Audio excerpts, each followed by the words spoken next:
कराची में तेज़ हवाओं के झक्कड़ चलने का सिलसिला जारी, जिससे गर्मी की शिद्दत में कमी आ गई। क्या आप हालात हाज़रा से आगाही हासिल करना चाहते हैं? खबर के पीछे छुपे असल हक़ाइक़ जानना चाहते हैं? तो अभी सब्सक्राइब कीजिए जिलमिल पाकिस्तान को और साथ ही घंटी के निशान पर क्लिक कर दें।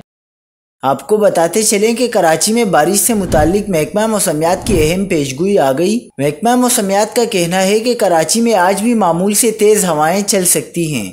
आइंदा 2 रोज़ के दौरान मौसम गर्म और मरतूब रहने का इम्कान है।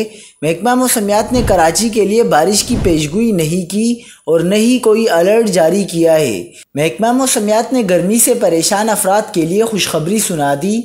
मीट ऑफिस के मुताबिक मगरिब से कम हवाओं का सिलसिला पाकिस्तान में दाखिल हो गया, जिसके सबब ईद उल फितर के मौके पर गर्मी की शिद्दत में कमी आ गई। पंजाब भर में गर्द आलूद हवाएं चलने से गर्मी की शिद्दत कम हो गई, जबकि महकमा मौसमियात ने पेशगोई की है कि आज और कल पंजाब के मुतअद्दिद अजला में बारिश का इम्कान है।